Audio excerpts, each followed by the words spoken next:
নমস্কার বন্ধুরা, স্বাগত জানাই তোমাদের আমার ইউটিউব চ্যানেলে। তো এই মুহূর্তের যে বিশেষ খবরটি তোমাদের সাথে আলোচনা করব সেটা হলো যে আজকে স্কুল সার্ভিস কমিশনের যে 26,000 চাকরি বাতিল মামলাটি সুপ্রিম কোর্টে হিয়ারিং ছিল, সেই হিয়ারিং সংক্রান্ত কিছু বিষয়। তো হিয়ারিংয়ে আজকে কি হলো দেখো। আজকে সারা দিন অর্থাৎ দুপুর 2টোর পরে যেটুকু হিয়ারিং হয়েছে, সেই হিয়ারিং সময়কালের মধ্যে কিন্তু বেশিরভাগ সময়টাই কম্প্যাক্ট হিয়ারিং হয়েছে। খুব একটা কিন্তু সেখানে থেমে থাকা বা পজ ছিল না।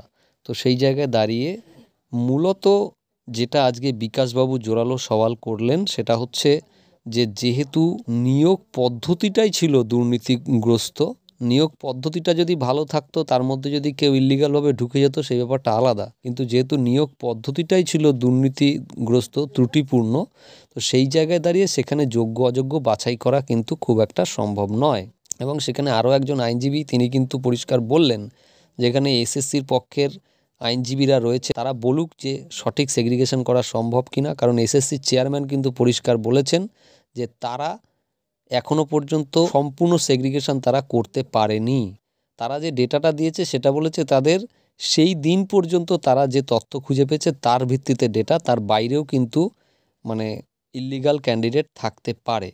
তাই এখনও পর্যন্ত অর্থাৎ মামলাটি হওয়ার এতদিন পরেও এসএসসি কিন্তু কোনো সেগ্রিগেটেড যে 100% সেগ্রিগেশন সেরকম কোনো লিস্ট দিতে পারেনি। এবং এক্ষেত্রে বিকাশ রঞ্জন ভট্টাচার্য যেটা বক্তব্য তুলে ধরেছেন, তিনি প্রেয়ার করেছেন আদালতের কাছে যে মহামান্য হাইকোর্ট যে রায়টি দিয়েছিলেন সেই রায়টিকেই যদি বহাল রাখা যায়, অর্থাৎ যে সমস্ত ক্যান্ডিডেটরা পরীক্ষা দিয়েছিলেন সেই সমস্ত ক্যান্ডিডেটরাই আবার বসবে, অর্থাৎ সেই যে ক্যান্ডিডেটরা বসেছিলেন তার বাইরে আর কেউ পরীক্ষায় বসতে পারবে না।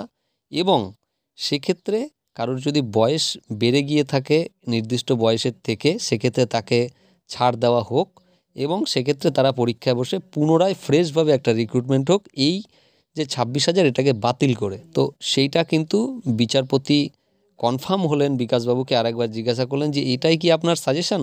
তো বিকাশবাবু বললেন যে হ্যাঁ, আমার পক্ষ থেকে এটাই হচ্ছে সাজেশন বা সাবমিশন, যে এটা করা হোক। এবং সেক্ষেত্রে আপনারা দেখেছেন হয়তো বিকাশবাবুর সঙ্গেই আরেকজন আইনজীবী ছিলেন, ওনার নামটা আমি জানি না, তিনি কিন্তু বলেছেন পরিষ্কারভাবে যে মহামান্য আদালতকে যে মিলর্ড একটা দৃষ্টান্ত স্থাপন করা হোক যে এই যে তিনটে এজেন্সি ডেটা স্ক্যানটেক, নাইসা এবং এসএসসি, এরা যে এরা যে খেলাটা খেলেছে, এরা যে নোংরা ষড়যন্ত্র করেছে যোগ্য চাকরি প্রার্থীদের সঙ্গে, হ্যাঁ, যাদের চাকরিটা না দিয়ে অযোগ্যদের চাকরিটা দিয়েছেন পয়সার বিনিময়ে, মিনিমাম 15 লাখ টাকা করে তারা নিয়েছেন গড়ে, এইরকম একটা হিসাব তিনি দিয়েছেন।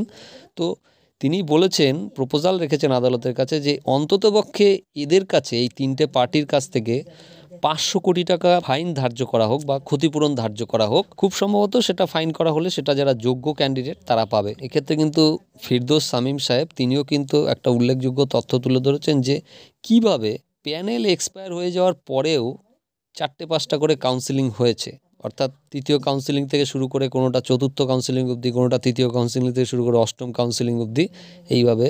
এবং প্যানেলের বাইরে থেকেও যে নিয়োগ হয়েছে বা পরীক্ষা না দিয়ে যে চাকরি পেয়েছে তারও কিন্তু একেবারে উদাহরণ ধরে ধরে আজকে আদালতে পেশ করেছেন বিকাশবাবুরা। তো সেই জায়গায় দাঁড়িয়ে প্রধান বিচারপতি কিন্তু এক প্রকার যেদিকে এখনও পর্যন্ত ঝুঁকে রয়েছেন সেটা হচ্ছে চাকরি বাতিলের দিকেই, কারণ সওয়াল জবাব যা হয়েছে সেখানে চাকরি বাতিল করার মতোই সওয়াল জবাব আজকে হয়েছে।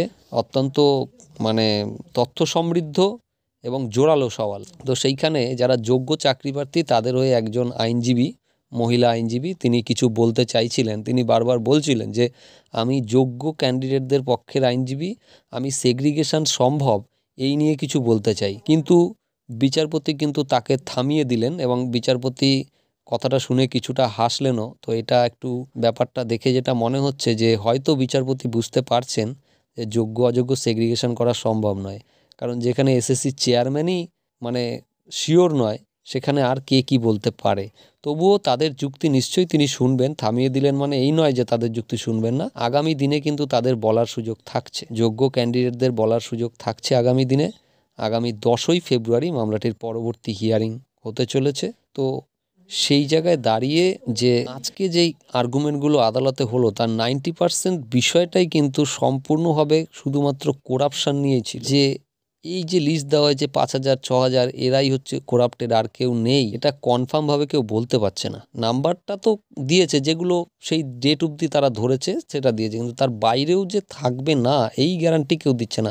এবং এই গ্যারান্টি না দিলে মানে একজনও যদি করাপ্টেড থেকে যায় তাহলে প্যানেলটাকে বাতিল করতে হবে, এটাই নিয়ম। তো সেই জায়গায় দাঁড়িয়ে বিকাশবাবু কিন্তু আজকে যে প্রতিষ্ঠিত আইন আমাদের দেশের, সেই আইনটাও বিচারপতির সামনে তুলে ধরলেন। তিনি বললেন যে কি নিয়ম আছে, এবং এসএসসি যে নিয়মগুলো মানেনি সেটা বলেছেন।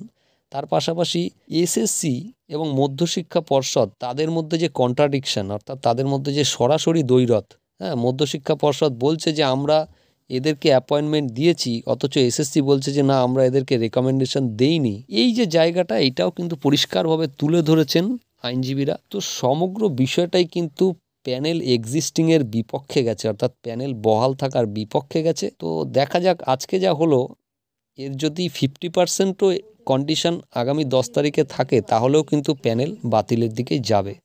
তো বন্ধুরা, এই ছিল আজকের হিয়ারিং। কিছুটা হতাশাজনক, তবে নতুন করে পরীক্ষা হলে যারা সত্যি যোগ্য তাদের আবার পরীক্ষা দিতে হবে বলা যায়। দেখা যাক কি হয় আগামী দিনে। এখনকার জন্য এটুকুই, দেখা হচ্ছে আবার পরের ভিডিওতে। ধন্যবাদ।